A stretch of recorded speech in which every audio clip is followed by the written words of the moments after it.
자, 안녕하십니까. 우리 하이클래스 군무원학원에서 국어 강의를 담당하고 있는 문정호입니다. 반갑습니다. 어쨌든 저희 학원 이름 하이클래스 군무원학원으로 이번에 이제 개편이 됐고 여러분들 주목하시면 좋을 것 같고 뭐 그런 얘기는 뒤로 두고 자, 6월 22일에 드디어 시험이 있었습니다, 여러분들. 우리 수험생 여러분들 그리고 저와 1년 동안 강의를 함께 했던 우리 수험생 여러분들 정말 애 많이 쓰셨고 그 다음에 좋은 결과가 있을 것이라고 기대하고 그 다음에 있기를 정말 소망하고 그 다음에 있었어야 돼요. 왜냐하면은 강의 중에 언급한 것들이 거의 대부분의 시험에 그대로 이제 출제가 되었기 때문에 뭐 우리만의 비밀이고 제가 항상 얘기하지 않았습니까? 우리만 합격하자. 나만 잘 되면 된다. 그런 마인드로 여러분들에게 열심히 강의를 했는데 좋은 결과가 아마 있을 것이라고 저는 믿어 의심치 않고 어쨌든 지금부터 분석 그리고 점검 풀이 들어가도록 하겠습니다. 먼저 들어가기 전에 하나 단서를 좀 달아드릴게요. 지금 시간이 이렇게 정해져 있는데 이거를 제 강의 스타일을 보시면 알겠지만은 1번 문제 1번이 답이면 1번이 답이 되기 위한 이유를 설명을 하고 이론을 설명을 하고 나머지 오답풀이를 막 설명합니다. 일반적으로 강의는 원래 그래야 돼요. 그래야지 이제 처음 보는 사람이 이해를 하고 그 다음에 이제 뭐 좀 기본 이론 같은 게 부족한 친구들도 이해가 잘 되니까. 하지만 지금은 기출을 분석하고 기본적으로 풀이하는 것에 중점을 두기 때문에 이론 같은 것들이 좀 깊이 있는 설명이 필요하더라도 그 부분은 넘어가고 이렇게 얘가 나왔다 이게 답이다 여러분들 이렇게 해서 공부하시지 않았습니까? 라는 그런 뭐예요 풀이, 점검, 분석에다 초점을 두겠습니다. 그러니 수험생 여러분들 이 강의를 풀이를 보고 있는 이제 합격 예비생들 뭐 여러분들이 모두 포함되겠지만 요거 주목하셔야 될 것 하나 여러분들 지금 생각하셔야 되는 게 중간에 풀다가 이해가 안 된다 라고 하더라도 그것이 1차적인 목적은 아니다라는 거 하나 짚어드리고 넘어가도록 하겠습니다. 자, 그러면은 먼저 점검풀이 들어가도록 할게요. 제가 좋아하는 화면이죠? 자, 군무원 국어의 총평이었어요. 그래서 이번에 한번 여기 요 파란색에다 중점을 두시면 되니까 이번에 이렇게 나왔다는 거예요. 물론 이거는 한 화면 안에 여러분들 집어넣어야 되기 때문에 10개로 뜯은 거라서 좀 더 나와야 돼요. 하지만 이제 이게 한 화면에 현실적인 부분에서 어쩔 수가 없어서 이렇게 넣어놨는데 어쨌든 여러분들 자 문학 5개 나왔어요. 일반적인 선이죠. 평균적으로 문학이 이제 최근에 2013년부터 기준으로 잡아둔 거예요. 평균적으로 한 4-5개 정도 나온다고 제가 분명히 말씀드렸고 이번에도 5개 나왔어요. 수필 2개. 그죠? 김소은의 특급품. 그거를 비문학으로 본 친구들은 뭐야 도대체? 그 다음에 현대시, 기영도의 엄마 걱정. 분명히 했죠. 제가 기영도의 엄마 걱정, 기영도 시인 누구다, 내가 참 좋아하는 시인이다, 그리고 찬밥처럼 나는 구겨져 있었다, 여러분들 눈물 나지 않아요? 이렇게 했던 거. 그리고 여러분들 대망의 관동별곡의 일부분을 갖다가 4개를 주는 누구냐, 밑줄을 갖다가 4개를 긋고 그 다음에 거기를 해석하기 문제가 출제가 되었어요.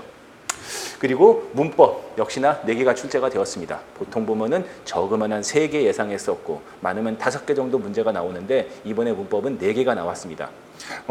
이따가 언급은 좀 하긴 하겠지만 한 템포를 콕 찝는 방식으로 나왔어요. 요 말 이제부터 한 템포를 꼭 찝는다, 한 단원을 콕 찝는다 요 말에 대해서 이번에 2019년 시험은 좀 주목할 필요가 있습니다. 그리고 높임법 또 나왔고 요거는 좀 아쉬운 거. 품사가 좀 나올 거라고 저는 예상을 많이 했었는데 품사 문제를 내지는 않았습니다. 그리고 대망의 어문규정. 자, 별표 한번 칩시다. 이 어문규정 어마어마하게 나왔어요. 역대급입니다. 여러분들 좋아하시는 말 역대급. 어문규정이 군무원에서는 많이 나온다고 제가 정말 이야기를 많이 했어요. 정말 이야기를 많이 했는데 아니나 다를까 이번에는 이렇게 많이 나온 적은 없었지만 10문제 냈습니다. 10문제. 이렇게 돼서 이론 문법 그 다음에 어문 규정, 그 다음에 고전 문법 2개까지 포함을 한다면은 전체 중에서 문법과 관련된 문제가 3분의 2를 차지했어요. 보통 한 절반 정도라고 제가 보통 예측은 했었죠. 역시나 이 군무원은 문법으로 시작해서 문법으로 끝나는 그런 군무원 국어의 특징이 좀 있습니다.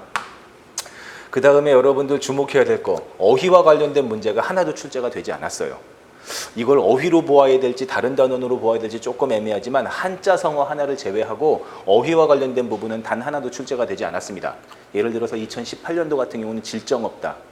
그 다음에 몇 가지 한자 이런 것들이 상당히 좀 어려워가지고 수험생들이 그 부분에서 좀 많이 손을 놓았는데 이번에는 어휘와 관련된 게 하나도 출제가 되지 않았어요. 이런 경우는 과거에 2005, 7, 8년 이때부터 단 한 번도 있었던 적이 없어요. 어휘와 관련된 문제가 단 한 하나도 출제가 되지 않았는데 좀 이례적인 이야기이긴 하죠. 이례적인 이야기이긴 하죠. 내년에도 이렇게 될 것이냐? 그래서 어휘 공부 안 한다. 큰일 납니다. 알겠죠? 뭐 합격을 대비하지는 합격을 예상하시고 이제 최종적으로 이제 직렬 받아서 이제 그냥 직장에 들어가실 분들이야 뭐 상관없겠지만 이 강의를 통해서 내년을 준비하시는 우리 수험생들은 어휘 공부해야 됩니다. 해야 돼요. 그리고 정상적으로 행정이나 군수 쪽을 지원하시는 분들은 한자어도 해야 됩니다. 제가 누차 말씀드렸어요. 그 얘기는 뒤에. 그리고 한자어인데 제가 얘기했죠. 한자성어. 이번에 선택지 4개 중에서 답만 어렵고 나머지는 하나도 안 어려웠어. 이런 식이었거든요. 뭐라고 할까? 답을 고르는 데는 무리가 없었다.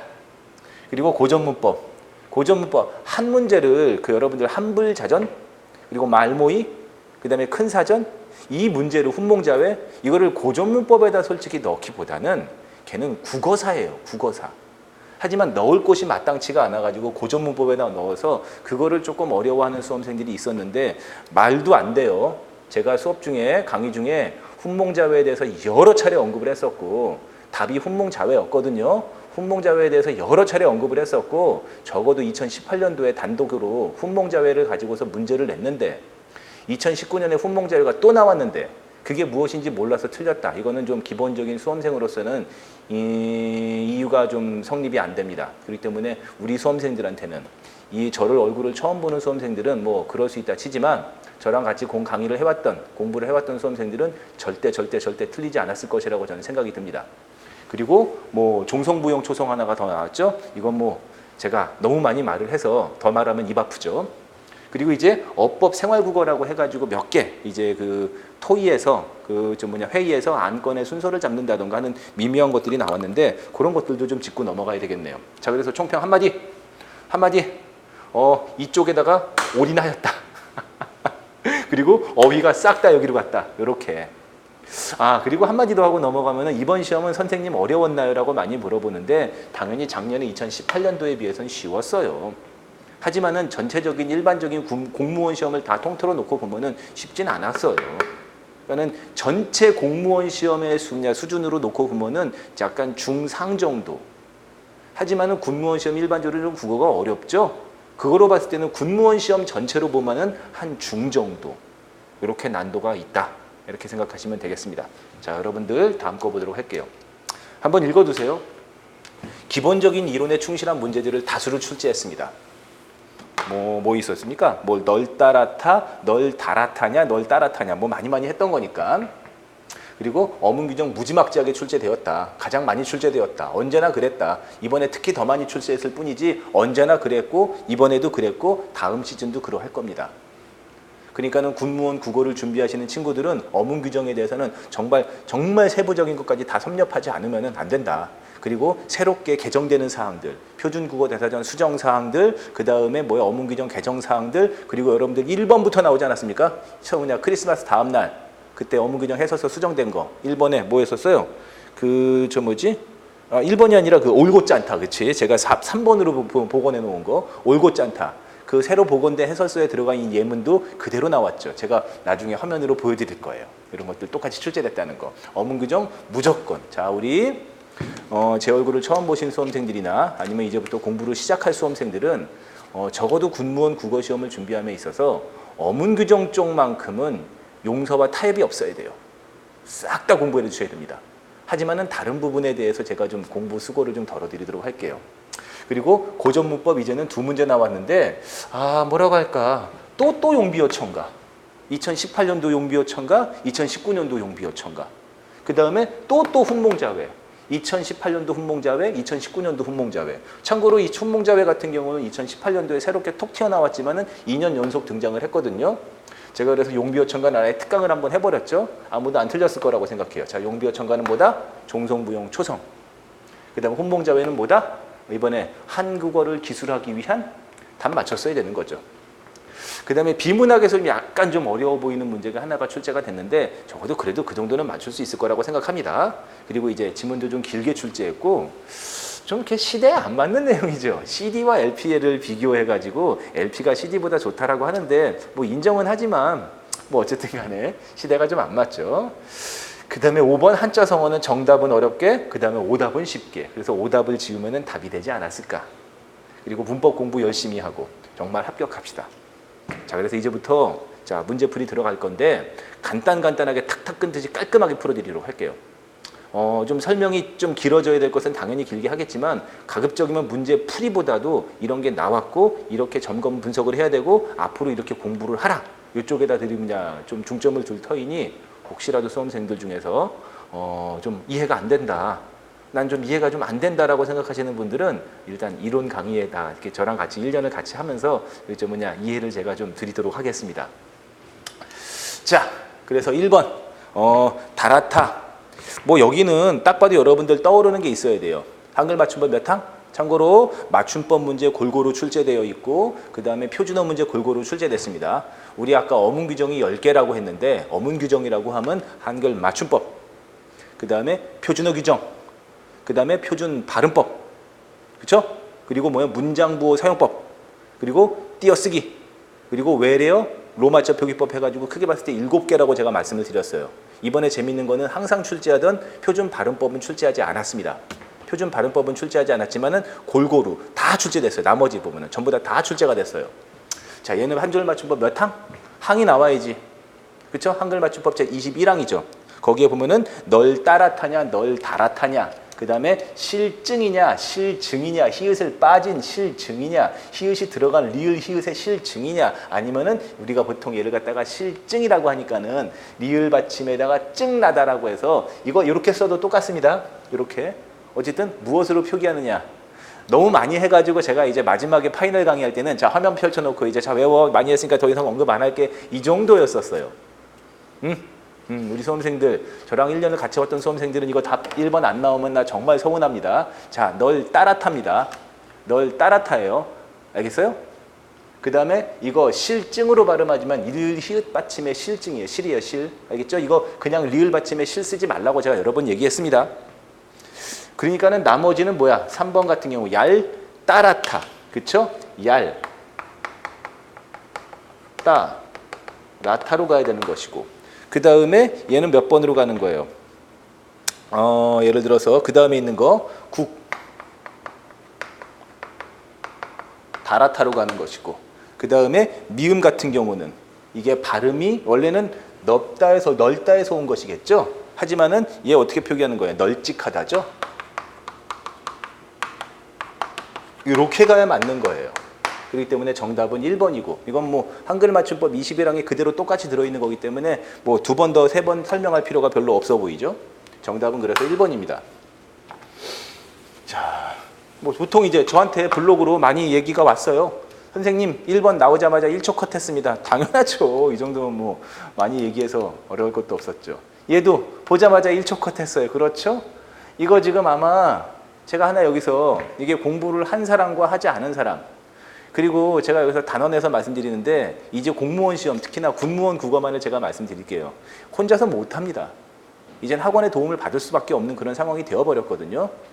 예를 들어서 이거 자 이제 공무원 준비 처음 했다. 또는 내가 고등학교 때 공부 좀 했는데 이렇게 들어왔다.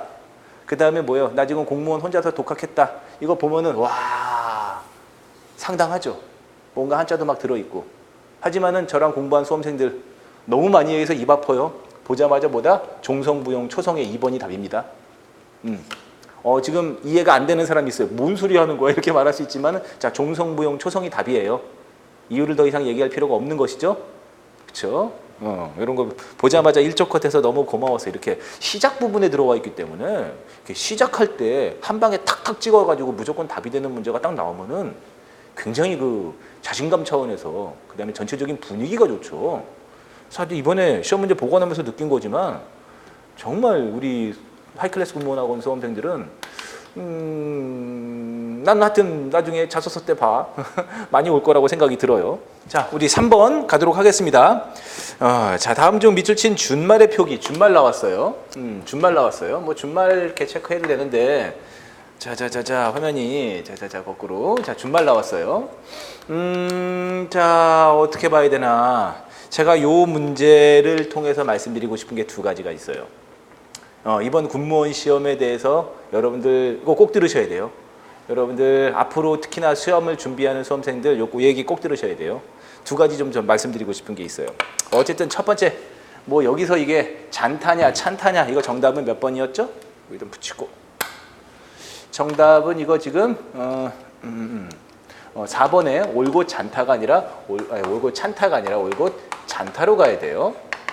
그래서 이제 뭐 당하지 않다 당찬타 깔밋하지 않다 깔밋짠타 이렇게 가는 것인데 뭐 여기 지금 여러분들 이거에 대한 해설과 여러분들 말하고 싶은 것은 해설지를 보면 되는 것이니까 제가 거듭 말씀드리지만 이해를 위해서 지금 촬영하는 건 아니라고 했으니까요. 자 이번 군무원 시험에서 말씀드리고 싶은 게 두 가지가 있어요. 참 미묘한 거죠. 어쨌든 여러분들 군무원 국어를 준비하는 수험생들은 그 뭐라고 할까 어문 규정을 싹 다 봐둬야 돼요. 자세히 싹 다 자세히. 여기서 제가 분명히 말씀드리는 게 싹 다 자세히라는 말은 자 어문 규정을 이렇게 딱 펴면은 그래 맞춤법이라고 얘기해 볼게요. 맞춤법 보면은 자 몇 절 몇 항 해가지고 항에 대한 설명이 쭉 들어있고 그 항에 맞게 이렇게 사례가 들어있어요. 이거를 정리하고 암기하는 것은 당연하지. 그리고 그것만으로 넘어가지 않고 추가로 뭐예요? 예외적인 사항이나 아니면 거기에 해당하지 않는 특이한 사항들은 뭐예요? 그 붙임 규정으로 들어가 있어요. 그 붙임도 정리하는 건 당연하지. 그리고 또 뭐가 있습니까? 그거에 대한 풀이가 해설이 들어있어요. 해설.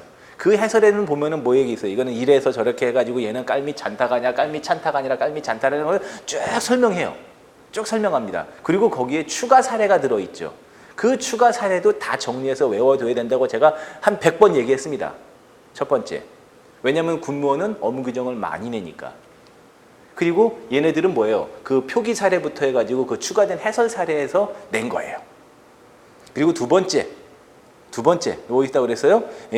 표준국어 대사전부터 해가지고 어문 규정을 개정을 해요. 그렇죠? 그래서 올해 2019년 같은 경우는 표준국어 대사전 한 번 수정사항이 있었어요. 물론 이번에 그건 출제가 되지는 않았어요. 하지만은 여러분들 기억나요? 이거 올곧 잔타? 물론 이것을 다른 곳에서 공부한 수험생들도 있겠지만 여러분들 이거 뭐 있었어요? 작년에 2018년도 크리스마스 끝난 다음에 26일 날 어문 규정 해설서가 새로 나왔죠. 제가 그때 강의 나오자마자 얘들아 자고 있는데 청천벽력 같은 이야기가 떨어졌다. 어문 규정 해설서를 새로 냈다. 그래서 내가 그거를 갖다가 정리해서 새로 해주마 해가지고 겨울방학 동안에 그걸 쭉 했던 기억이 나요. 겨울 동안에. 그리고 얘네들은 전부 다 원래 기존 해설서에 들어있는 거지만 이거는 개정된 해설서에 들어있던 사례예요. 물론 이게 개정된 해설서에 들어있던 사례지만 이것이 개정된 해설서 때문에 표준어가 아닌 것이 표준어가 된 건 아니에요. 제 말 알아듣습니까? 알겠어요? 이게 과거에는 표준어가 아니었는데 개정된 해설서 때문에 표준어가 된 건 아니에요. 원래부터 그 얘는 들어있는 거지만 개정된 해설서에 새로 들어간 얘를 갖다가 콕 집어서 냈단 말이에요. 그러니 여러분들 수험생들한테 제가 정말 많이 얘기하는 거 얘들아 표준국어 대사전 정보수정사항 생겼다 해둬야 된다를 여러 번 얘기했던 게 그중에서 하나가 출제가 된 거죠. 그리고 이 부분은 제가 여러 차례 강조를 했기 때문에 보자마자 1초 컷 이렇게 들어갔어야 되는 거지. 이해돼요? 그러니 어문 규정 많이 해두라는 것은 다 하라는 얘기입니다. 왜냐하면 어문 규정에서 이번엔 자그마치 10문제를 냈지만 평균적으로는 한 6문제 정도가 일반적이었었어요. 자 어쨌든 간에 정답은 잔타였다. 올곧 잔타였다. 알겠죠? 그래서 제가 여러분들 저랑 공부하는 우리 수험생들 과거 2010 몇 년이지? 2년부터인가요? 그때부터 어문 규정 해설서 개정된 것도 제가 다 블로그에다 다 깔끔하게 정리해서 올려드리고 그 다음에 나오면 그때 설명해 드리는 게 혼자서 못해. 혼자서 그걸 어떻게 다 정리하고 뭐 해야 될지도 모르잖아요. 그러니 강의를 좀 믿고 잘 따라오면 좋습니다. 어쨌든 간에 3번에 이렇게 어문 규정 나왔다. 그리고 또 하나 더 얘기하는 거 이거 편집상에서 한번 빠졌을 수도 있는데 얘기하는 거 하나 1번 문제는 한글 맞춤법 몇 번이에요? 21항 규정이었어요. 그리고 3번 문제는 한글 맞춤법 제39항 규정이었거든요. 이번 군무원 국어 시험에서 또 특징 중에 하나가 이렇게 자 우리 어문 규정이라고 한다면은 맞춤법, 표준어, 발음법, 띄어쓰기 여러 가지가 있는데 보통 일행직 시험이나 일반적으로 문제를 구성할 때는 얘는 뭐 7항, 얘는 뭐 12항 이런 식으로 골고루 내요. 그중에서 아닌 걸 고르시오, 옳은 걸 고르시오. 근데 이번에 군무원 시험에서는 그런 거보다는 한 항을 집중적으로 내는 방식을 취했어요. 옛날부터 군무원 국어 이런 거 좋아했어요.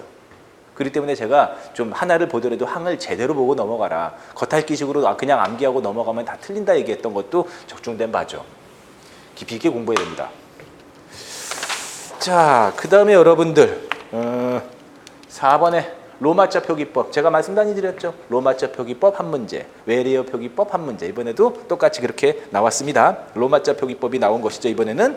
자, 그래서 뭐 틀렸어요? 왕심리 맞고, 그 다음에 김치는 뭐예요? CHI. 요거 보고는 됐다고 보는데 어떤 녀석이 맞는 녀석이고 어떤 녀석이 틀린 녀석인가에 대해서는 약간 좀 이렇게 제가 복원이 정확하게 조금 좀 덜 된 부분이 있으니 여러분들은 해설지를 보면서 맞는 것만 보고 아, 내가 김치를 잘못 썼구나, 이렇게만 보시면 됩니다. 설날 맞고, 그 다음에 벚꽃, 그쵸? 벚꽃 할 때 벚꽃 맞는 거예요. 자, 이로는 뭐예요? 원래 된소리 표기니까는 KK로 적을 수가 있지요. 그 다음에 대관령 안 되죠. 대관령 안 되죠. 유마 표기가 안 되어 있잖아요. 그 다음에 뭐 있어요? 백마강 틀렸죠. 백마강도 백마강으로 이게 기억이 비음화되어야 되는데 비음화를 반영하지 않았죠. 그 다음에 뭐예요? 속리산 맞고, 그 다음에 불국사 된소리 표기하면 안 됩니다. 이런 식으로 해가지고 맞는 거 틀린 거 골라주면은 정답은 2번인데, 제가 로마자 표기법에 대한 거, 자, 다시 한번 말씀드리는 거, 로마자 표기법 1람표를 무조건 외워두라고 했었어요. 작년에 어색함 때문에 말들이 많았거든요. 때문에 로마자 표기법 1람표를 무조건 외워두라고 했었습니다. 그리고 로마자 표기법 1람표를 외워둔 상태에서 자, 우리는 전자법이 아니라 전음법에 따라서 소리 나는 대로 표기한다. 그 다음에 된소리 안 된다. 뭐 이런 것들 몇 가지만 보고 있으면은 별로 어렵지 않게, 여러분들 저랑 막 강의할 때는 막 이만한 거 쓰고 막 그랬잖아. 무슨 뭐 3층 석탄 막 이런 거 막 쓰고 그랬잖아요. 이 정도는 별로 어렵지 않게 나왔을 거라고 생각을 해서, 자, 쉽게 볼 수 있는 거 뭐냐 하나 높아지면서 얘기하면은 김치는 이렇게 적을 수도 있고 K 대신에 G로 적어도 괜찮습니다. 네, 원래는 G로 가야 되는 거죠. 그렇죠? 첫 소리에다가 파열음 계통으로 갈 수는 없는 거기 때문에 G로 가야 되는 것인데 김치는 이렇게 고유명사처럼 써왔기 때문에 K로 가도 상관없다. 하여튼 풀이가 목적이 아니니 얘는 넘어갈게요. 자, 5번. 이번에 수연만장이 나왔단 말이야. 자, 여러분들, 자, 다시 말씀드리죠. 저랑 이제 강의 시작해서 이제 이번에는 7월 달에 개강하는데 시작해서 스타팅하면은 제일 먼저 하는 게 이제 한자성어 나누어줘요. 그래서 제가 한 400개, 500개 정도 정리된 거 나눠준 다음에 외워라. 그래서 매주마다 한 50개 정도 암기를 시키고 이제 그거 갖다 돌아가면서 이제 구두로 물어보는 방식을 취하죠. 근데 제가 많이 말씀드리는 건 거기 들어있는 400개, 500개 정도의 한자성어는 일반적인 거다. 근데 군무원 국어 체급 시험이 뭐다? 약간 못 들어본 걸 낸다. 그래서 그 녀석들이 한두 개 들어있고 그게 답이 되기도 하고 아니기도 하다. 근데 한자성어는 거의 100% 나오는데 그냥 일반적인 것만 외웠다고 해서 나 잘했다 이렇게 보지 말고 좀 깊이 있는 것도 몇 개는 보아두어야 된다라고 하는데 여기가 수연만장이 나와버렸단 말이야. 자, 얘는 그 이상의 수필, 여러분 이상 알죠? 시는 오감도, 그 다음에 수필, 소설은 뭐 있어? 날개? 모색이라는 수필에서 갖고 온 거예요. 모색. 그러니까 뭔가 이렇게 모색한다, 찾는다 그러잖아요. 제목처럼 그런 얘기예요. 그래서 내가 글쓴이죠. 한 사람은 꼬부랑 노파로 불행한 운명 때문에 50평생을 꼬깃꼬깃 구겨져 버리는 한 노파가 있었어요. 그리고 또 한 사람은 어처구니 없이 젊은 그것은 어떤 어머니가 있었어요. 당연히 어머니에게는 누가 있어? 젖먹이 어린 놈이 붙어 있겠지. 그 녀석이 장난감처럼 삐삐하고 심술궂게 악을 쓴단 말이야. 그런데 나는 거의 무신경이란 말이죠. 그리고 뿐이가 몸은 유방을 축 늘어뜨렸단 말이에요. 자, 노파는 한 푼이라도 돈으로 바꿔먹고 싶은 심정에 먹지도 않고 그 곁에서 뭐 하는 나에게 하나쯤 먹어보는 것도 좋다고, 하나쯤 먹어보는 것도 좋다고, 그리고 먹음직하고는 제발 좀 사달라고. 얼굴은 웃음 반 울음 반이다. 나는 나대로 노파심 때문에 하여간 나는 사지 않을 테니 필요 없다고 말했으니, 자, 여기 있는 상황에서 봐봐. 뭐 하는 거예요? 노파는 뭔가 물건을 팔죠. 아마 먹을 걸 파는 사람인가 봐요. 그리고 그 옆에는 어머니하고 젖먹이 어린 놈이 있단 말이에요. 나는 노파가 봤을 때는 이 물건을 살 사람처럼 보았어요. 살 사람처럼 보였겠죠. 그러니 여기에 들어갈 말은 뭐야? 노파 입장에서 봤을 때는 십시일반 나눠주는 거 안 돼. 소탐 대실 작은 거를 사면 탐하다가 큰 거를 잃는다 안 돼. 이 둘 중에서 나왔어야 돼. 오케이? 근데 오매불망은 자나깨나 기다리는 거잖아. 얘보다는 얘가 맞는데 수연만장 뭔지 모른단 말이야. 솔직히 인정해. 하지만 오매불망은 아니지. 자나깨나 기다리는 건데. 자나깨나 기다리는 나에게 하나쯤 먹어봐도 좋다? 그런데 이렇게 뭐야? 필요 없다고 내가 거절을 합니까? 안 되는 거죠. 자, 수연만장. 침을 만길이나 흘린다. 수연만. 침을 만길이나 흘린다. 이런 말로써 뭐예요? 자기 걸로 만들고 싶은데 그래서 몹시 애가 탈 때 그럴 때 수연만장이라는 한자성어를 씁니다. 노파가 보기에는 내가 수연만장 하는 듯이 보였나 봐요. 하지만 나는 그것을 사지는 않았어요. 왜냐하면 내가 하고 있는 일은 뭐야? 노파와 그 어머니와 그 젖먹이 어린아이를 갖다가 관찰하는, 모색하는 것이 나의 일이기 때문에 그런 수필이었어요. 정답은 그래서 3번. 이 정도면은 난이도상으로는 제가 그래도 여러분들 배려해가지고 중이라고 했는데 3이 어렵지만 나머지를 지울 수가 있기 때문에 이 정도는 풀 수 있지 않을까? 이렇게 얘기하는 겁니다. 자, 그 다음에 넘어가시죠. 자, 6번. 높임법. 동그라미 빵 치고 들어가야지. 자, 최근에 군무원 시험에서 높임법 빠지지 않고 나왔어요. 그래서 제가 높임법에 대해서 자세히 이야기해줬고 심지어 어디까지? 고전문법의 높임법까지 했어요. 제가 마지막 날 강의할 때까지, 마지막 종강할 때까지 제가 높임법에 대해서 이야기했었죠. 그래서 현대국어의 높임법은 이미 주구장창 설명을 얘기했었고 그 다음에 마지막에 고전문법에서 객체 높임 선어말어미까지 설명했어요. 왜냐하면 군무원 국어시험에서는 높임법을 빠지지 않고 내고 있으니까. 그런 면에서 얘는 그냥 일반적인 거였었어요. 그래서 다음 보기에서 설명한 높임법이 모두 사용된 문장이라고 해가지고 뭐 있어요? 아버지께서라를 했으면 더 좋았겠지만 아버지 가라고, 이 버릇없는 놈이네 이거. 높임법 안 썼네. 쓰시던 주체 높임. 주체 높임이 무엇인지 궁금한 사람은 공부를 하셔야 됩니다. 지금 그걸 목적으로 삼진 않았다 그랬습니다. 물건을 삼촌께 드리고 뭐 있어요? 객체 높임. 나는 집으로 돌아왔습니다. 습니다. 뭐였어요? 청자, 상대 높임. 그래서 이 문장은 뭐예요? 주체와 객체와 상대 높임이 모두 쓰인 문장인데 해당하는 선택지 중에서 모두 쓰인 문장을 찾아라. 이런 얘기였었죠. 그렇게 봤을 때 말씀으로만 듣던 분을 뵙게 되어서 객체 높임. 영광입니다. 상대 높임. 이게 지금 내가 동그라미 친 다음에 암호를 말하듯 갑자기 뵙게 객체. 뭐냐, 이거 영광입니다. 상대. 이렇게 말하는 게 이해가 안 되시는 분들은 공부를 들어가야 됩니다. 그 다음에 선생님은 님 들어갔으니까 눈치챘겠지. 내가 여쭈었던, 여쭈다, 여쭈다도 되고 여쭈다도 되고 객체. 내용을 기억하고 계시다. 아버지께서 집에 계시다. 계다라는 말이 없기 때문에 시가 따로 빠지진 않지만 이거 주체 높임에 쓰는 말이라 그랬었죠. 그 다음에 습니다. 상대 높임. 얘가 답인 거죠. 그 다음에 3번 누나가 어머니를 데리다 모시다. 이것이 따로 빠지는 주체 높임 선어말음이 아니라고 했습니다. 얘는 뭐예요? 객체. 상대 없네요. 그리고 할머니께서 이거 뭐 있어요? 주체. 그리고 여쭙다. 이건 뭐 있어요? 객체. 얘는 상대가 없네요. 정답은 그래서 2번 이렇게 들어가는 거라서 어려운 문제가 절대 아니었다는 것도 다시 한번 말씀드리고, 그리고 뭐 높임법도 여러 번 얘기했지만 꼭 군무원은 높임법 문제를 좋아한다. 제가 이런 말 했던까지 기억나네요. 왜 이렇게 군무원 문제에서는 높임법을 꼬박꼬박 낼까? 왜 이렇게 낼까? 상명하복?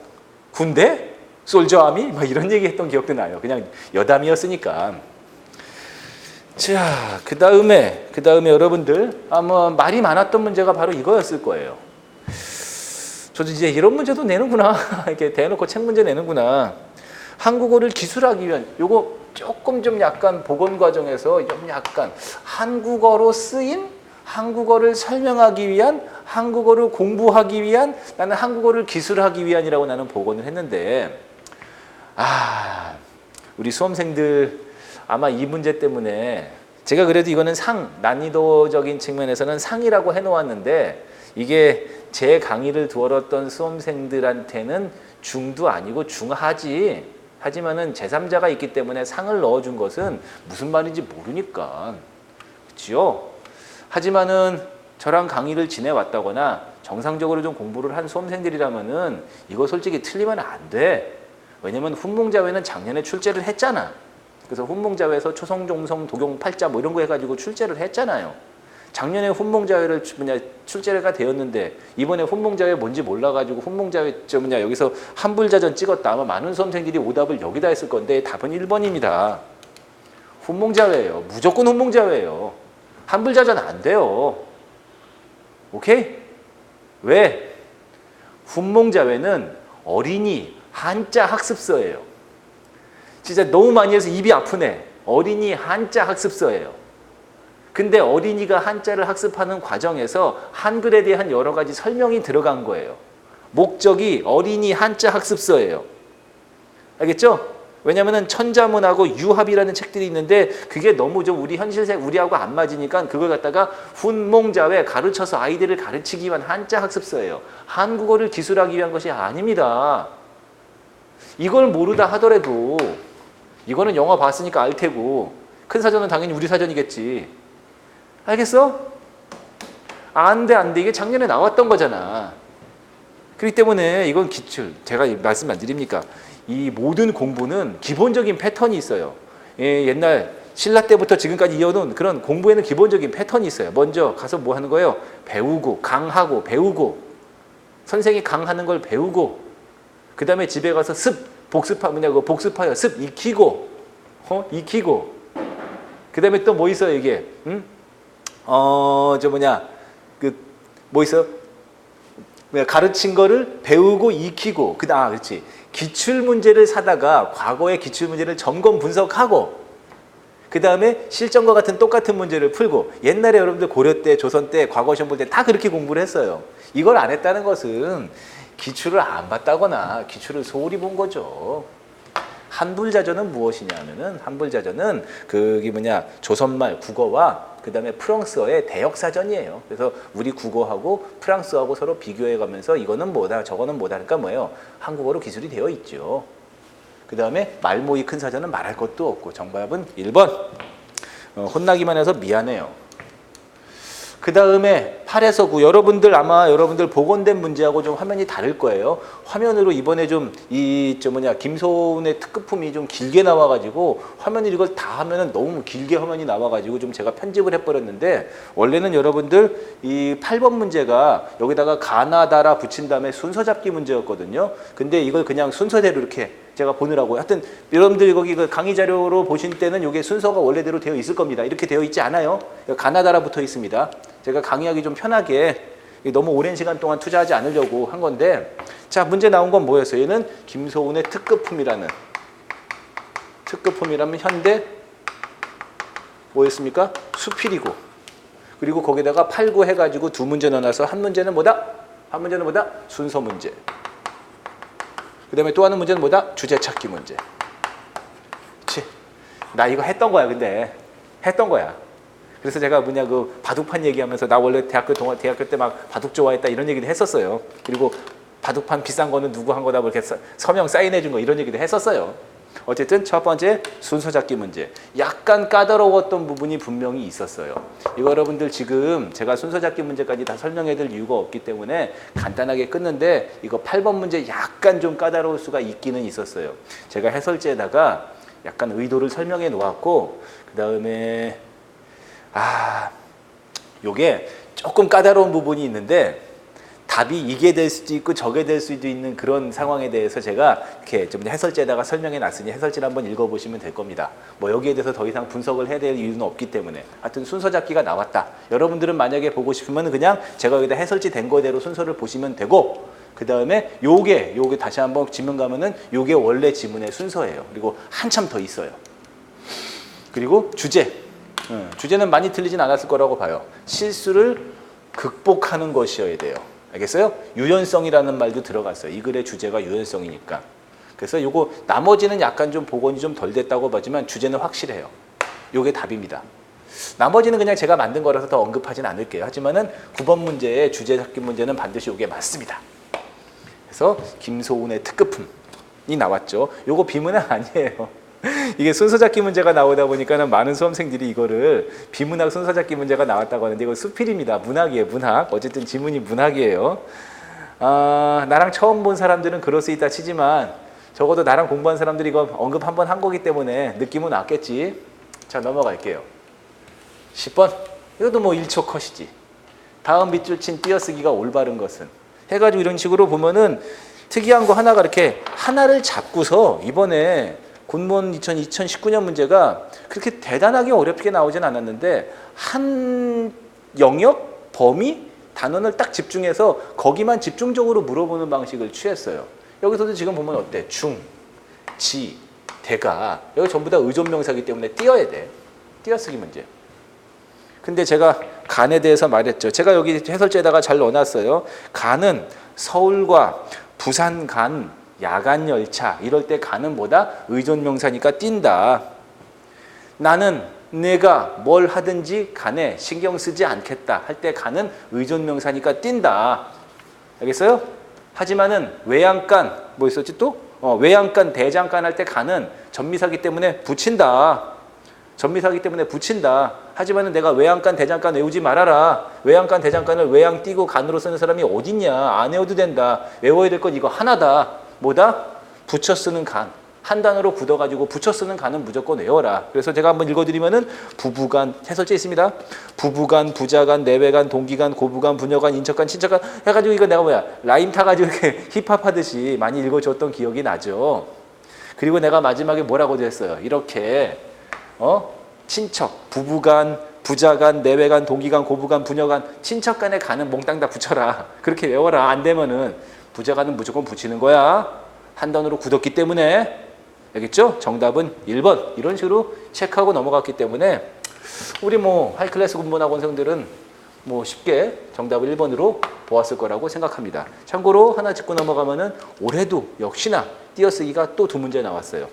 군무원은 띄어쓰기 매우 좋아해요. 띄어쓰기가 2문제 나왔죠. 자, 나머지 예외적인 것에 대한 이야기들도 제가 해설지에다가 다 넣어놨으니 좀 더 보시면 됩니다. 예를 들어서 뭐 영화를 보는데 할 때 이 대는 의존명사이기 때문에 곧 장소 의 대는 의존명사이기 때문에 띄어쓰지만 야, 그 사람 공부 되게 잘하대. 야, 그 옷은 그 옷은 가격이 얼만데? 이런 말에 대는 제가 뭐예요? 그 하나의 어미기 때문에 붙여 쓴다. 니은데 는데가 있다. 이런 얘기도 했었죠. 여기는 띄는 겁니다. 내가 여기다는 그냥 깔끔하게 문제하고 정답만 하면 넘어가서 알겠지만 여러분들 나중에 학원 홈페이지 한번 올라 있을 텐데 이거 아예 대놓고서 화면으로 그대로 똑같이 그래서 내가 캡처해라 집에 갈 때 지하철에서 공부해라 다 했던 기억이 납니다. 자꾸 내 자랑하는 것 같아서 계속 넘어가야지. 11번 자, 몇 항 나와요? 표준어 규정 제22항. 다시 한번 표준어 규정 제22항. 왼쪽을 표준어로 삼고 오른쪽을 표준어로 삼지 않는다. 그쵸? 표준어 규정 제22항. 자, 얘는 뭐 있어요? 개다리 밥상은 표준어가 아니고 개다리 소반이 표준어였죠. 제가 이거 기억해 준 거 기억납니까? 개다리 소반이 뭐예요? 이거 앞에서 물어보는 거야. 그래서 얘들아 이렇게 생기지 않았니? 단면으로 이게 멍멍이 다리 같이 생겼잖아. 그래서 개다리 소반이야. 개다리 밥상에선 밥 먹으면 안 돼. 멍멍이랑 같이 밥상 하고 싶니? 이렇게 외워라 했던 기억도 나긴 나네요. 알겠죠? 그리고 나머지는 총각무, 방꼬레, 그 다음에 산누에가 표준어고 알타리무나 구들고래나 맨누에는 표준어가 아니다. 그래서 이제부터 총각무 먹어야지 알타리무 김치 먹으면 안 된다. 이렇게 말을 했던 거. 그리고 역시나 다르게 이렇게 한 항, 몇 항? 표준어 규정 제22항. 한 항에서 콕콕 집어오는 방식을 취했어요. 보통 일행직 시험은 이렇게 문제 잘 안 내.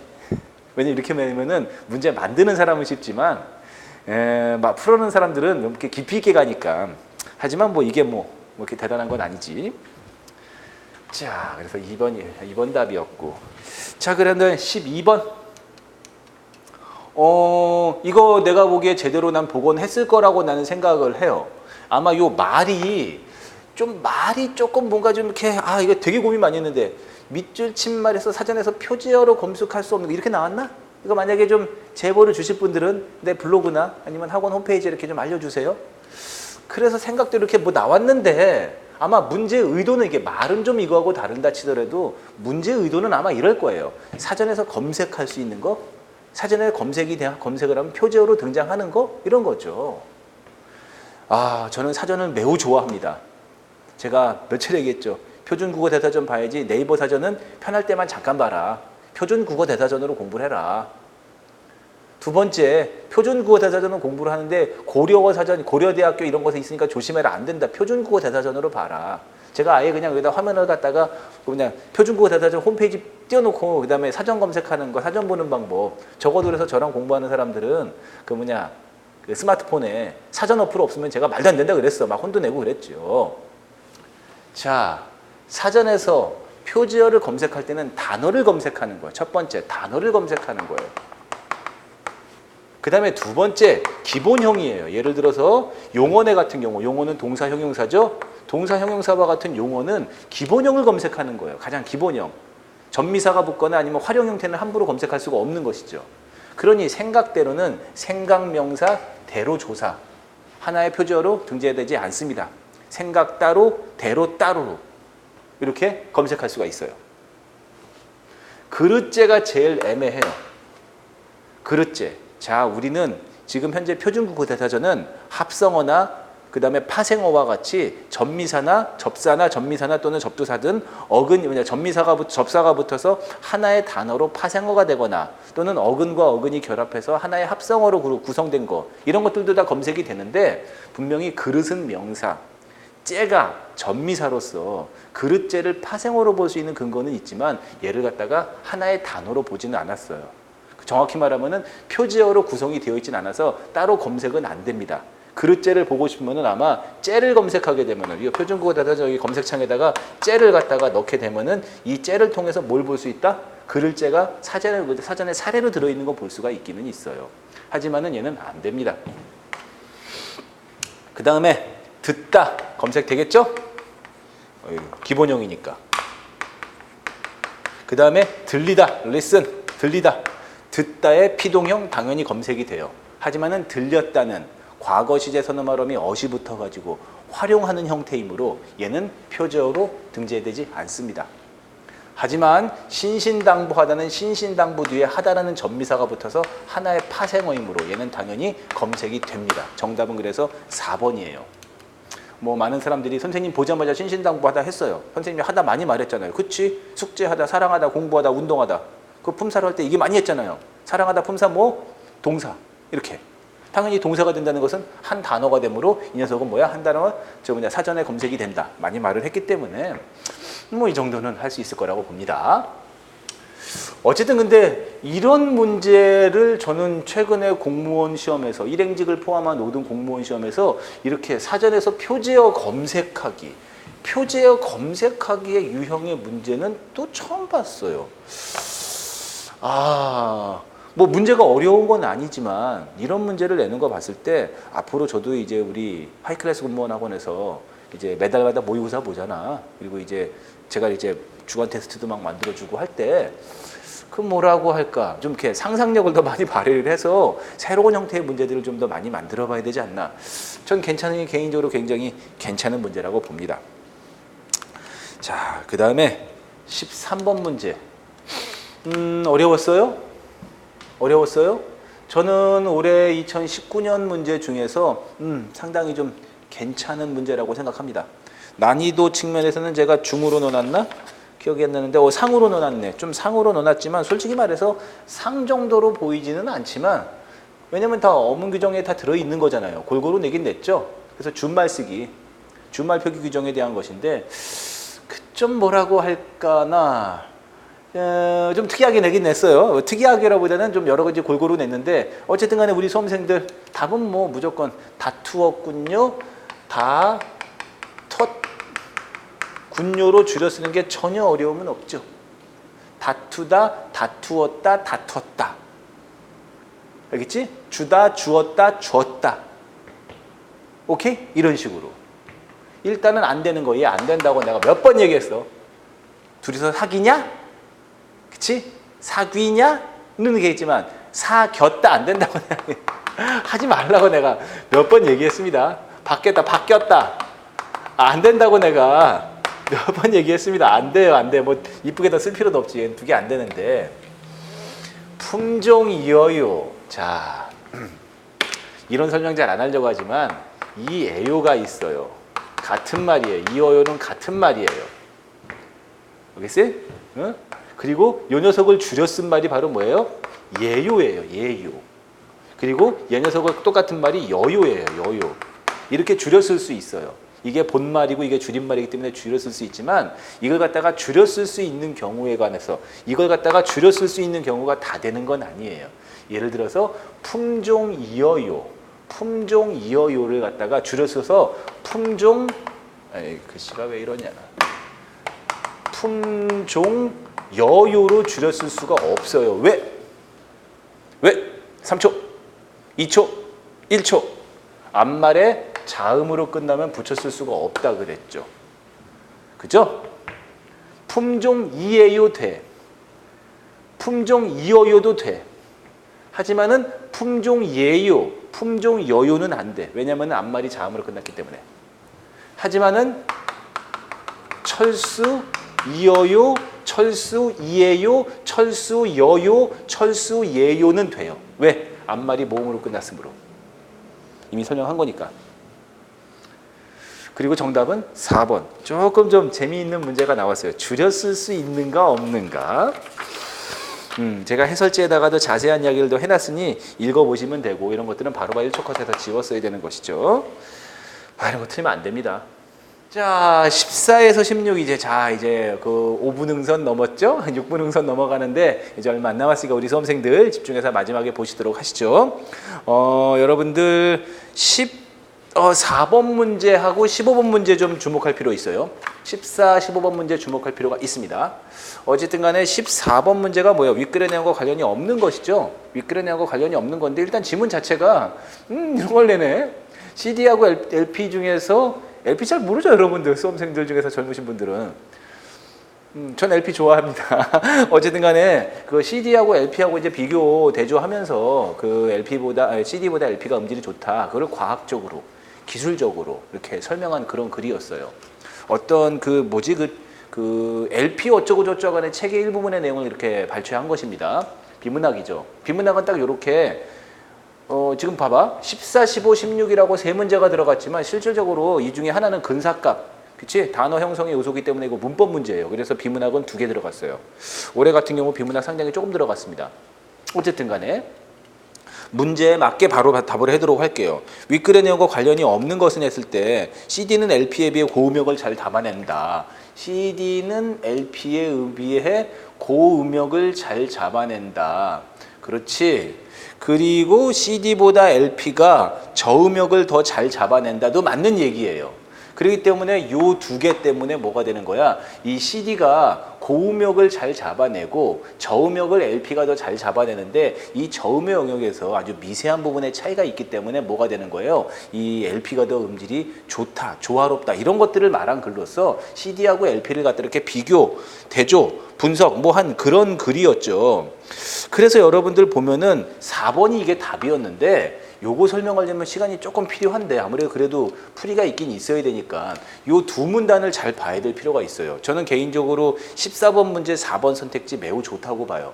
앞으로 이 공무원 쪽 그 비문학도 계속 이런 식으로 가야 된다고 생각을 합니다. 약간의 추론 문제죠. 약간의 추론 문제. 자, 한번 볼까요? 고음역이 깨끗하게 들리는 CD는 특히 저음역의 음악 정보를 제대로 담지 못하는 반쪽짜리 그릇이다라고 해서 이따가 뒤에 있어요. 이거 은유법이죠? 은유법이었어요. 그래서 딱 봐도 뭐야? CD는 좋지 않대. 양자화라 불리는 디지털화 과정에서 주파수가 아주 미세한 근사값으로 바뀌는데 그 순간 다른 음으로 변화된 저음이, 낮은 음이 화음과 어울리지 않게 되는 문제를 발생한다고 했어요. 배음나 몰라 화음의 바탕을 이루는 베이스음이 변동되는 순간 조화를 이루어야 되는데 왜 이렇게 문제가 발생할까 해가지고 뭐예요? 왜 이렇게 문제 발생을 할까? 왜 이렇게 문제가 발생할까? 그 이유는 그 이유를 기술적으로 이제 과학적인 기술적인 그런 걸로 살펴봤는데 자, 충분한 해상도가 확보되지 않을 때 근사값으로 바뀌기 때문이야. 예를 들어서 소수점 한 자리까지 처리할 수 있는 성적 시스템을 보자고. 89.4에서 얘는 89에서 0.4가 더 있단 말이야. 95.5 해가지고 5의 뒤에 0.5가 있단 말이야. 그런데 만일 소수점을 처리하지 못하는 시스템이라고 한다면은 89.4가 되지 못하고 자, 반올림, 반넬림. 저는 수학을 잘 못하기 때문에 저는 이제 더하기 빼기밖에 못하는 그런 무식한 무식쟁이이기 때문에 89.4는 근사값인 89로 내려야 되고 89.5는 근사값인 90이 되어야 되기 때문에 89.4와 95.5에 뭔가 이런 식의 소수점이 들어가 있는 이런 식으로 음질이 나와야지만 좋은데 뭐 얘는 그걸 못하나 봐. 근사값인 89하고 90으로만 만들어야 되나 봐요. 그래서 해상도가 떨어진대. 누가? CD가. 그래서 CD는 반쪽짜리 그릇이라는 거야. 왜? 저음역의 음악 정보를 제대로 담아내지 못하니까. 89까지만 나오고 4를 못한다고. 0.4와 0.5를 못한다고. 그치? 저음역을 나타내긴 하는 거지만 저음역을 못 나타내는 건 아니지만 저음역에서 소수점 자리를 못한다고. 소수점을 처리하지 못한다고 했잖아요. 그러니 14번에 뭐라고 되어 있어요? 14번에 소수점 한 자리까지 처리할 수가 없다. 이렇게 나와야 되겠죠. 괜찮은 문제예요. 고등학교 1학년 비문학 심화 추론 문제 정도. 요즘 고등학생들 비문학 문제가 지문이 길고 추론 문제를 많이 내거든요. 고등학교 1학년 비문학 심화 추론 정도. 대단히 깊이 있는 건 안 돼요. 제가 여러 번 얘기했죠. 절대로 수능 보지 말라고. 수능 시험지 자꾸 보게 되면 짜증난다고. 왜냐하면 3학년 거는 어마어마한 추론입니다. 그 정도를 묻지는 않습니다. 그리고 하나 더. 15번도 정답이 1번인데 가와 나는 원인과 결과의 순서대로 나열되어 있다? 안 돼요. 얘가 결과. 저음형의 음악 정보를 제대로 못 담아낸단 말이에요. 왜? 이러니까. 얘가 원인. 순서가 뒤바뀌었죠. 정답은 그래서 몇 번이 되는 거야? 이런 식으로 원인과 결과가 아니라 결과와 원인의 순서대로 나열되어 있다라고 말을 해야 되겠죠. 그리고 장점, 단점 다 얘기했고 그 다음에 옳은 것이니까 그래서 수학적 원리 다 틀렸고 이거 4번의 질문이 조금 있는데 여기 보면은 여기는 뭐예요? 은유. 이거 은유. 그 다음에 어디 있어요? 집처럼 이거 직유. 그러니까는 뭐 있어요? 각각은 은유와 직유로 가야 되니까는 뒤바뀌었죠. 이렇게 문제 잘 냈습니다. 아주 괜찮고요. 이번에 군무원 국어 문제는 항상 여러분들 얘기 많이 나왔던 게 군무원 국어는 문제가 더티하다. 그리고 찍어야 된다. 찍신 어쩌고 이런 얘기하는데 전혀 그렇지 않다고 제가 누차 얘기했어요. 그건 공부를 안 한 사람들이나 그런 얘기를 하는 거지 군무원 국어는 논리적이고 낼 걸 냅니다. 낼 걸 내는 거예요. 자, 그 다음에 16번이 이게 이제 밑줄 친 근사값. 원래 문제는 여기다 근사값이라는 표시를 안 해줬겠지만 이렇게 화면을 좀 왔다 갔다 해야 되니까 한번 냈는데 자, 우리 수험생들 제가 군무원 국어시험에 한 번도 나오진 않았지만 제가 여러 차례 얘기했어요. 통사적 합성어, 비통사적 합성어 해야 된다. 자, 단어는 단일어, 복합어, 합성어, 파생어, 통사적, 비통사적 해야 된다다가 여러 번 얘기했습니다. 여러 번 얘기했어요. 물론 그게 나온 건 아니지만 거기까지 공부한 사람들은 얘는 어렵지 않게 전셋집으로 풀 수가 있었겠지. 그치? 자, 일단 문제 푸는 원리는 뭐였었어? 합성어 구성 방식이라 그랬죠. 근사 더하기 값이고 전세 더하기 집이고 조개 더하기 살이고 둘에 더하기 일이고 신에 더하기 물이란 말이야. 일단은 여기에 사이시옷이 붙었냐 안 붙었냐는 물어볼 게 없습니다. 여기서는 지금 맞춤법 표기나 아니면은 합성어의 표기 규정 과정을 물어본 건 아니야. 그리고 얘가 합성어냐 아니냐를 물어본 것도 아니고 합성어의 구성 방식이라고 했어요. 이거 문제를 나는 개인적으로 다음 중 합성어의 종류가 다른 것은 이렇게 말해도 나는 된다고 봤는데 아주 구체적으로 준 거 보니까 정말로 아주 카인드한 문제, 친절한 문제예요. 어쨌든 간에 문제는 뭐였습니까? 근사 그 다음에 값이 있는 여기다 쓰자. 자, 합성어 구성 방식은 어떻게 되는 거예요? 우리말 더하기 우리말이다.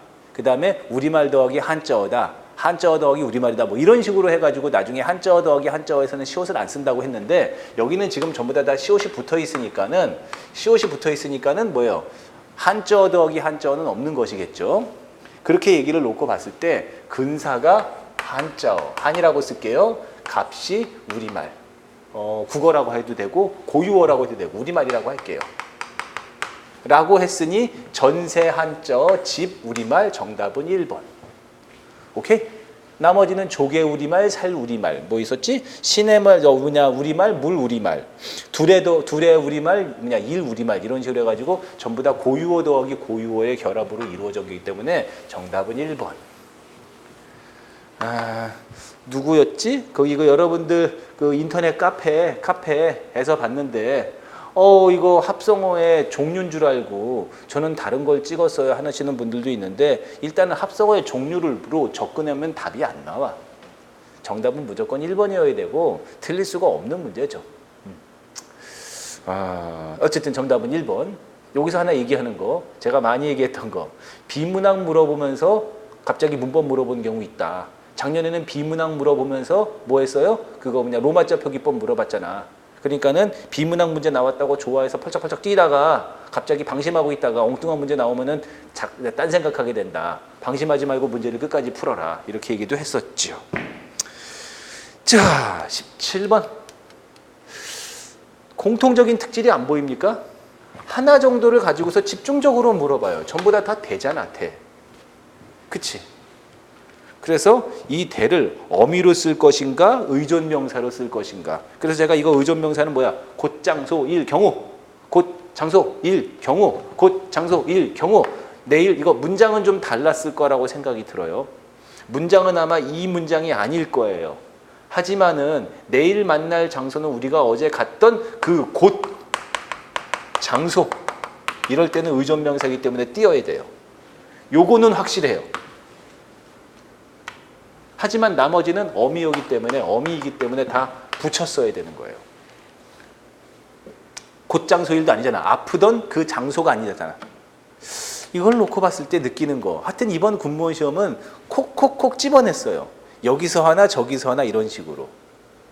그러니까 개념을 정확히 알고 있어야 돼요. 정확히 알고 있지 않은 상태에서 그냥 요거 조금 외웠어. 이 문장 외웠어. 이런 식으로 풀다가는 다 떨어집니다. 그런 문제가 아니었어요. 정답은 그래서 4번. 여기는 곧 장소의 뜻이므로 얘는 의존명사이기 때문에 띄었습니다. 정답은 4번. 자, 얼마 안 남았으니까 달려봅시다. 자, 18번. 나온다니까. 뭐라고 해야 될까. 항상 시험이 끝나게 되면 아쉬움이 있어요. 저는 올해 그래도 마지막에 제가 막 고전문학도 많이 해줬죠. 했을 때 막 상춘곡 기억납니까? 삼인곡, 송민곡, 관동배곡 조금씩 다 해주면서 막 했는데 어려웠을까? 요거 아마 이거는 똑같이 복원되지 않았을 거라고 난 봐요. 하지만 이걸 물어봤어요. 그래서 이 부분들을 갖다가 해석을 올바로 할 수 있는 거 없는가? 제가 그냥 다 해줄게요. 다 해줄 테니까 여러분들 본인이 해석이 된 게 제대로 됐는지. 참고로 제가 해설지에다가 올바른 해설도 다 얘기했고 제가 중간에 얘기했어요. 관동배곡 시험이 나올 수도 있다. 어렵다 근데. 관동배곡은 혼자서 못한다. 굳이 하고자 한다면 책을 좀 사시고, 그 다음에 제가 현장 강의생들은 이렇게 카메라 꺼지면은 이렇게 공부하라고도 얘기했지만 뭐 온라인 수강생들에게도 이렇게 공부하면 좋다라는 조언도 줬었어요. 돈 들이지 말고. 자, 이 사람이 지금 어디 간 거냐면은 정찰의 관동배곡 중에서 비로봉 올라갔어요. 바로 비로봉. 관동배곡이 무엇인지는 지금 설명하지 않겠습니다. 비로봉 상상두에 올라보니 그 누구신고. 비로봉 가장 최고 꼭대기에 올라가 본 사람이 그 누구냐? 아마 이 사람이 지금 이렇게 금강산이잖아. 비로봉 꼭대기, 나 비로봉을 바라보고 있나 봐요. 비로봉 가장 꼭대기에 올라간 사람이 누구야? 왜? 동산 태산이 어나야 높뒀던고. 어느야 어나야. 동산 태산이 어나야 어느야 높뒀던고. 노국 좁은 줄도 우리 난 뭐라거든. 이런 식으로 되는데 이 사람이 지금 비로봉 꼭대기를 쳐다보면서 올라가고 싶은 거야. 근데 너무 높아. 그래서 하는 말이 동산과 태산이 어나야 높뒀던고. 일단은 비로봉 꼭대기에 올라가 본 사람이 그 누구인가. 이거 정답 아마 1번 아닐 수도 있어요. 하지만은 해석을 내가 해주면 여러분들 어떻게 해석했느냐에 따라서 답하시면 됩니다. 자, 비로봉 꼭대기에 올라가 본 사람 그 누구야? 너무 높으니까. 여기서 이걸 답을 냈을까 나 잘 모르겠는데, 자, 얘를 해석해 줄게요. 동산 태산이 어나야 높뒀던 거. 동산과 태산은 중국의 산이에요.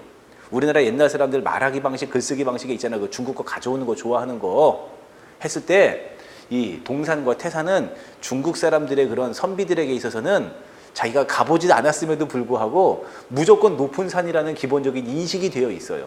그러니까 이런 글을 쓸 때 동산, 태산하면 무조건 높은 산, 험한 산 이런 식의 그런 관습적으로 쓰던 표현이야. 그러니 동산과 태산 중 어느 것이 높은 것이 아니라 동산과 태산이 도대체 얼마나 높다고 말하겠어? 내가 보기에는 비로봉이 더 높은데? 이런 식의 말하려고 쓴 표현 방식이에요. 이야, 뭐 할까? 자, 우리 대한민국에도 디즈니랜드가 생겼다고 해봅시다. 아주 아름다운가 봐요. 아, 디즈니 꼭 안 해도 되겠다. 우리 대한민국에도 에버랜드가 있죠? 나는 안 가봐서 잘 모르겠는데 에버랜드가 있다고 해볼게요. 자, 근데 내가 이제 에버랜드에 놀러 왔어요. 너무 에버랜드가 좋아요. 재밌고 너무 넓고 좋아요. 내가 말하겠죠. 자, 미국의 에버랜드와 그 다음에 미국의 에버랜드는다. 미국의 디즈니와 일본의 디즈니가 나야 즐겁던 거, 재밌던 거, 크던 거, 넓던 거. 우리 에버랜드가 더 크고 즐겁고 넓다라는 것을 강조하기 위해서 그렇게 말한 거죠. 실제 동산과 태산을 바라보는 것도 아니고 동산과 태산을 비교하는 것도 아니에요. 동산과 태산을 가져와서 비로봉의 높음을 이야기하기 위한 것이죠. 이거 예전에 수학능력 시험에서도 이거 나왔던 구절이에요. 그 다음에 노국이 좁은 줄도 우리는 모르거든. 노국은 공자님이 사셨던 나라죠. 노나라가 좁은 줄도 우리는 모르는데 이 넓고도 넓은 천하를 어찌하여 작다고 말할 수 있겠는가? 어찌하여 작아지는가가 아니라 작다고 말할 수 있겠는가? 어와 저 지위, 이 비로봉 꼭대기에는 그런 그 산의 그런 정기, 기운이 스며 있거든요. 야, 저 지위를, 그 경지의 지위를 어찌하면 알 수 있을 것인가? 왜? 내가 만약 여기 위에 꼭대기에 올라가면은 비로봉의 정기와 기운을 내가 알 수가 있을 텐데 나는 지금 너무 높아서 못 올라가잖아. 올라갈 수가 없잖아. 그러니 오르지 못하더니 나려감이 고이할까? 오르지 못하니 내려가는 것이 이상할까? 고이하다, 이상하다, 고이하다, 이상하다. 이런 말이죠. 여기서는 이게 틀렸네. 어느 것이 여기서 이걸 비교한 것은 아니니까. 정답은 그래서 난 1번을 했는데 이거 아마 1번이 답이 아닐 수도 있어요. 다른 거를 낸 것 같기도 저는 생각이 드는데 기본적으로 해석이 나왔었고 제가 지금 해석을 했고 해설자도 줬으니까 이거 해석 수준으로 보면 수준이 상당히 낮은 건데 아마 관동별곡에 대한 막연한 두려움이 있으신 분들은 아마 틀릴 수도 있지 않았을까라는 생각이 듭니다.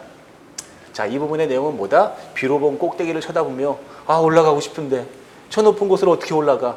동산과 태산보다 우리 비로봉이 더 높은데 노나라가 좁은 줄도 모르지만 이 넓고 넓은 천하를 어찌하여 작다고 말할 수 있겠어?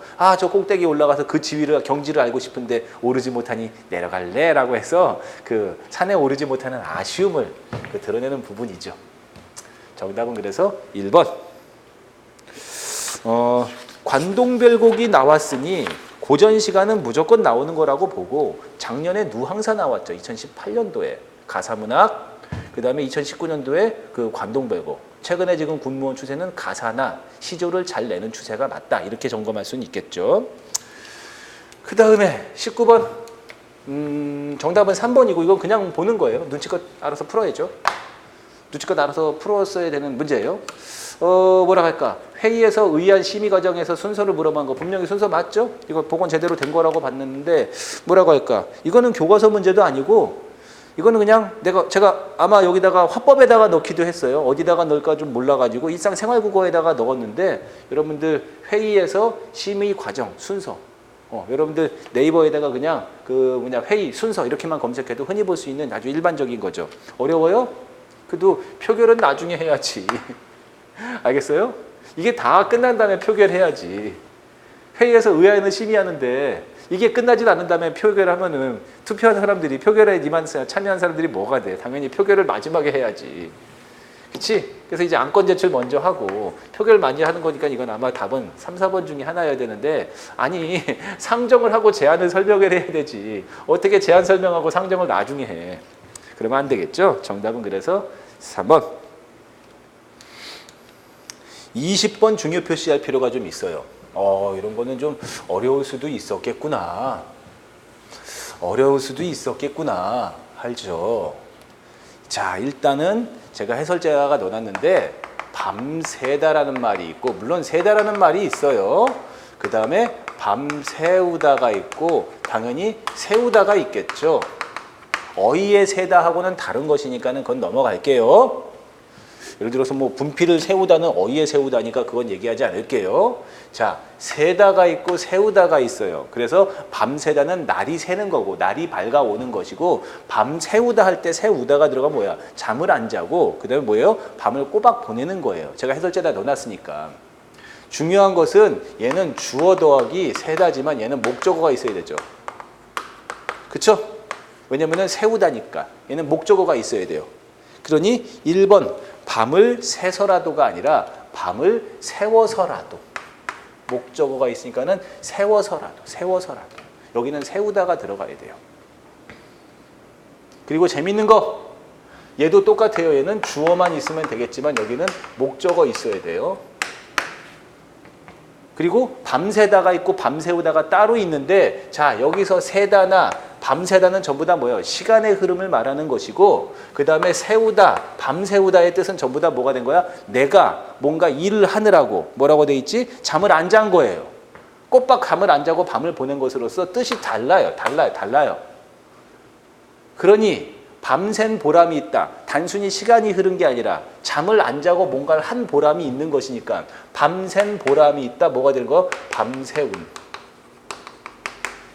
그 다음에 잠을 꼬박 안 자고 잠을 그냥 밤을 꼬박 세운 거죠. 그럴 때는 얘는 뭐야? 밤새워. 오케이? 목적어가 있느냐 없느냐로 골라도 되는 것이고, 세다와 밤새다는 같은 뜻이고 밤새우다와 세우다는 같은 뜻인데 세우다에 중점을 둘 필요가 있죠. 세다나 밤새다는 시간이 흐른 거고, 세우다와 밤새우다는 뭐예요? 잠을 안 자고 밤을 보낸 거예요. 뭔가 일을 하거나 뭔가 다를 했겠죠.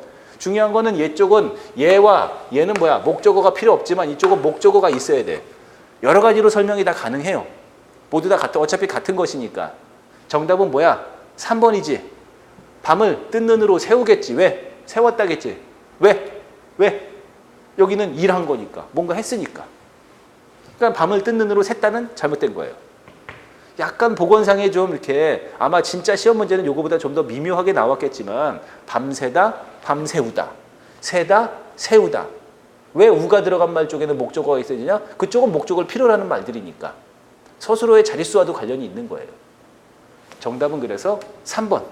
하지만 대부분의 학생들은 이렇게 안 풀었어. 나한테 지금 블로그나 여기 올 때까지 질문 받았어. 올 때까지. 나한테 선생님 하면서 얘기 나오는데 그 아픈 마음을 인정하죠. 하지만 이거를 그냥 들이대면 어떡해. 선생님, 밤새서라도, 밤을 세워서라도 이거 몰랐어요. 밤샘 보람이 있다, 밤새운 보람이 있다, 이거 몰랐어요. 밤새워, 선생님 어떻게 하면 좋을까요? 아니라고. 그런 식으로 접근하면 답이 안 나와요. 자기가 일상적으로 쓰고 있는 게 정말로 문법적으로 잘못된 말이 많기 때문에 일상적인 생활 속으로 들어가면 못 맞춥니다. 문법적인 설명이 필요하다고 제가 몇 번 얘기했고, 얘는 뭐야? 다 세다네? 어떡하지? 한번 침착하게, 제가 얘기하는 거 침착하게 문제에 몰입을 했었어야 돼요.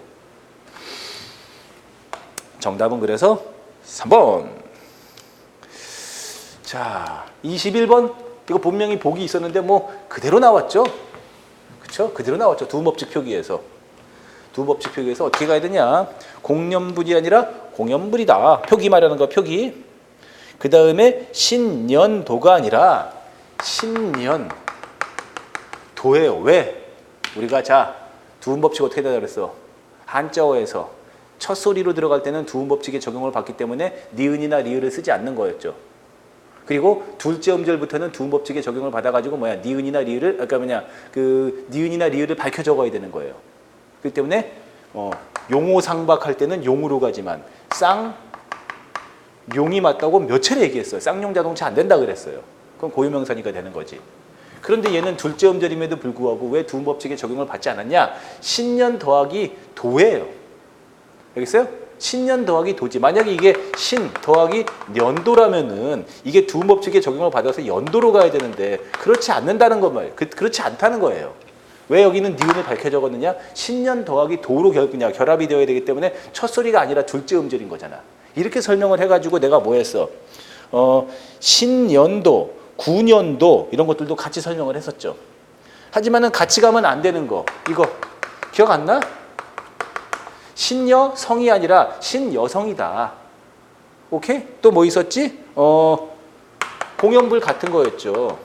이렇게 끊어야 된다. 공염 더하기 불이 아니라 공 더하기 염불이기 때문에 첫소리이기 때문에 뭐가 되는 거야? 두음법칙이 적용을 받아야 된다. 그래서 아마 저랑 강의했던 사람들 기억나요? 신년도, 신여성, 신여성, 신년 이렇게 끊어읽기를 잘해보자 이랬던 기억도 나죠. 정답은 2번. 오케이? 오케이? 비구니는 뭐예요? 비구 더하기 니가 맞아요. 하지만은 네가 단어의 첫머리가 아니기 때문에 본음대로 적어준 겁니다. 이렇게 돼서 단어의 구성.